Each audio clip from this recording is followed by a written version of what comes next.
할렐루야. 하나님이 오늘 저와 여러분에게 주시는 말씀은 열왕기하 11장 1절에서 12절입니다.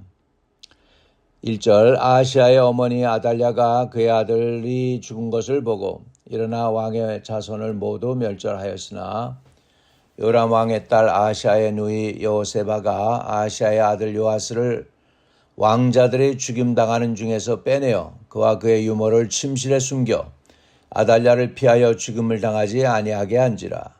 요아스가 그와 함께 여호와의 성전에 6년을 숨어 있는 동안에 아달랴가 나라를 다스렸더라.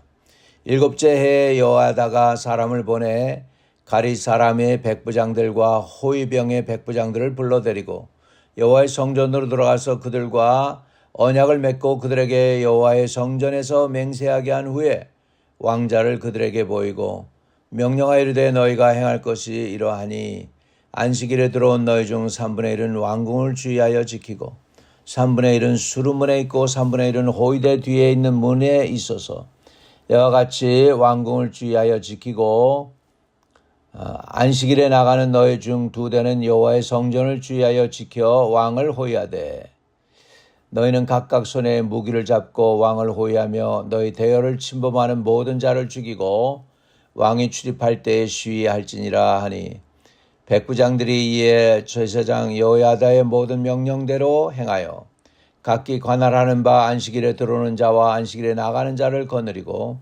제사장 여호야다에게 나오매 제사장이 여호와의 성전에 있는 다윗 왕의 창과 방패를 백부장들에게 주니 호위병이 각각 손에 무기를 잡고 왕을 호위하되 성전 오른쪽에서부터 왼쪽까지 제단과 성전 곁에 서고 여호야다가 왕자를 인도하여 내어 왕관을 씌우며 율법책을 주고 기름을 부어 왕으로 삼음에 무리가 박수하며 왕의 만세를 부르니라. 아멘. 이 말씀은 하나님이 오늘 이 아침에 저와 여러분에게 주신 말씀입니다. 아달랴라고 하는 여자가 지금 그 아들 아하시아가 죽자 왕의 자손들을 죽이고 유다라고 하는 나라를 다스리게 됩니다. 여러분, 유다는 뭡니까? 다윗의 왕조 유다 지파예요. 유다 지파에 지금 이스라엘의 그 아합과 이세벨의 딸인 지금 아달랴가 그 왕족들을 다 죽이고 남유다를 다스리게 됐다는 것입니다. 여러분, 이런 상황 속에서 용기 있는 사람이 나섭니다. 아하시아의 누이 여호세바가 왕의 아들 요아스의 유모를 숨겨, 그러니까 고모가 되겠죠. 고모가 요아스를 숨겼습니다. 그래서 성전에 지내게 됩니다. 여호야다가 백부장들과 언약을 맺고 요아스에게 왕관을 씌우고 율법책을 주고 기름을 부어 그를 왕으로 삼는 내용이 나오고 있는 것이죠.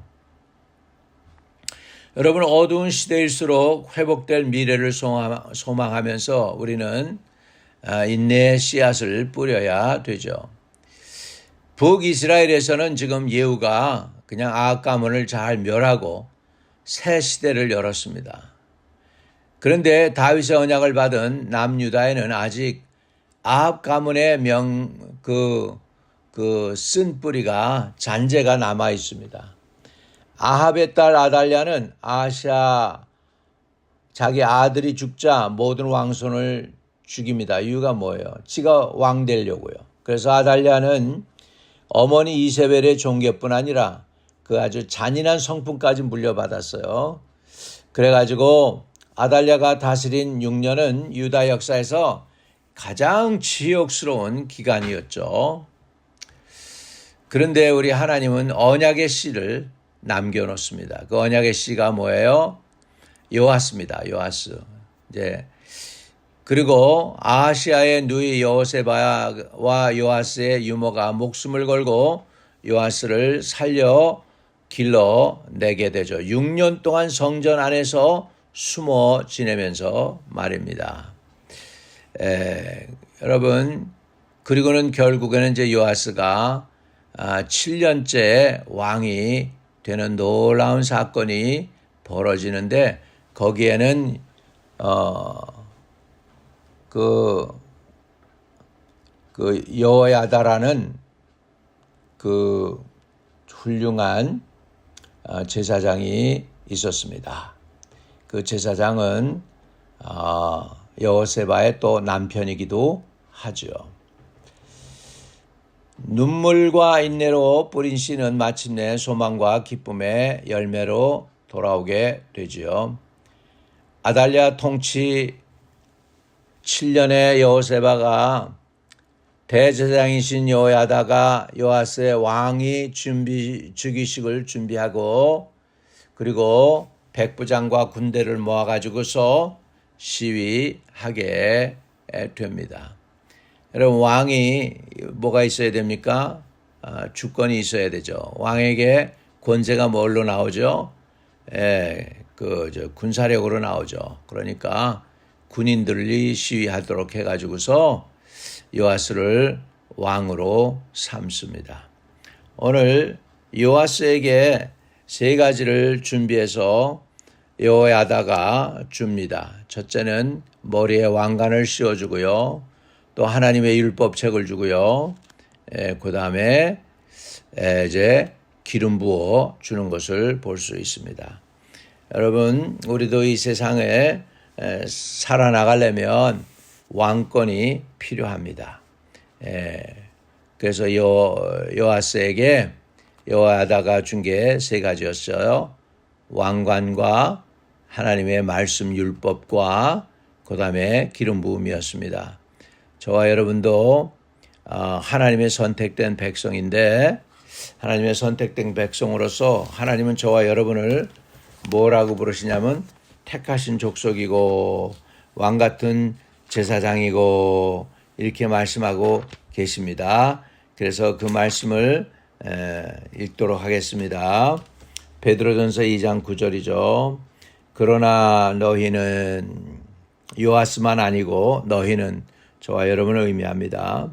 택하신 족속이요 왕같은 제사장들이요 거룩한 나라요 그의 소유된 백성이니 이는 너희를 어두운 데서 불러내어 그의 기이한 빛에 들어가게 하시니에 아름다운 덕을 선포하게 하려 하심이라 이렇게 말씀하고 있습니다. 여러분 이 세상 우리가 살아나갈 때 분명해야 되죠. 그건 뭐냐면 나는 하나님 앞에 선택받은 존재라라는 것입니다. 그래서 택하신 족속이다라는 것이죠. 그 다음에 우리는 세상에 끌려다니고 세상에 종로로 타는 사람들이 아니고 왕같은 제사장들입니다.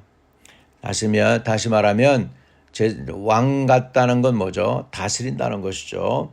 제사장, 그냥 왕 같은, 그냥 왕이 아니고 제사장, 왕 같은 제사장이다. 우리가 주님 앞에서 마땅히 주님이 주신 사명을 감당하려면 이런 왕 같은 제사장의 권위가 있어야 됩니다. 제사장은 뭐 하는 거죠? 제사장은 하나님과 사람을 연결하는 사람입니다. 하나님과 사람 사이에 중보자가 되는 것이죠. 그거를 또 제사장이라 그 원어를 뜻을 보면 브릿지 빌더, 다리를 놓는 사람이라고도 하죠. 그런데 어떤 다리를 놓느냐 할 때 하나님과 사람 사이에서 불신자들이 하나님께 연결될 수 있도록 제사장으로서의 다리를 놓아야 되는 것이죠. 그래서 여러분들이 한 영혼을 예수 믿게 만들면 그 사람의 인생의 죄가 사해지게 되고 그 영혼이 하나님을 섬기는 사람이 되게 되기 때문에 저와 여러분은 택하신 족속뿐만 아니라 왕같은 제사장이 되는 것입니다. 또 저와 여러분은 거룩한 나라요. 왕이 뭐가 필요합니까? 나라가 필요하죠. 예수님이 우리의 왕이시죠.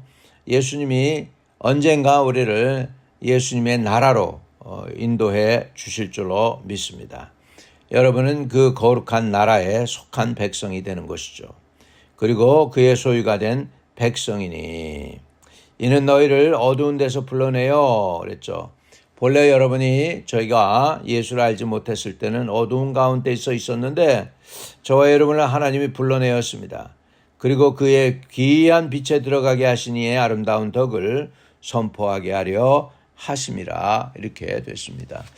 제가 볼 때 이 세상 살아나가려면 저와 여러분에게는 왕권이 있어야 됩니다. 왕 같은 제사장들이 되어야 합니다.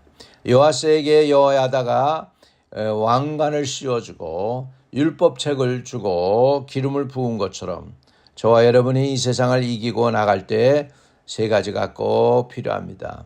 왕 같은 제사장으로서의 세상에 끌려다니는 사람들이 아닌 왕권을 누려야 되는 하나님의 백성이요, 그리고 왕 같은 제사장이고 거룩한 나라가 되고 하나님의 소유된 백성이 되어야 합니다. 그래서 이 험한 세상을 이기고 헤쳐나가고 하나님의 뜻을 여러분의 가정에, 여러분의 주위에, 여러분의 그 관계가 닿는 곳마다 놀랍게 아름답게 열매 맺는 역사가 일어나게 되기를 주님의 이름으로 축복합니다. 거룩하신 하나님 감사합니다. 우리를 택한 백성 되게 해주시고 왕 같은 제사장들이 되게 해주시고 또 거룩한 나라가 되게 하시고 하나님의 소유된 백성 되게 해주시니 감사합니다. 우리를 어두운 가운데서 불러내서 빛 가운데로 들어가게 한 그 하나님의 놀라운 은혜와 복음을 세상 끝날까지 증거하며 살아가는 주의 백성들로 살게 하여 주시옵소서. 모든 영광 주님께 올려드립니다. 우리 주 예수 그리스도 이름으로 기도드립니다. 아멘. 하늘에 계신 우리 아버지여, 이름이 거룩히 여김을 받으시오며 나라의 마옵시며 뜻이 하늘에서 이루어진 것 같이 땅에서도 이루어지이다. 오늘날 우리에게 일용할 양식을 주옵시고 우리가 우리에게 죄 지은 자를 사하여 준 것 같이 우리의 죄를 사하여 주옵시고 우리를 시험에 들지 말게 하옵시고 다만 악에서 구하옵소서. 대개 나라와 권세와 영광이 아버지께 영원히 싸움나이다. 아멘.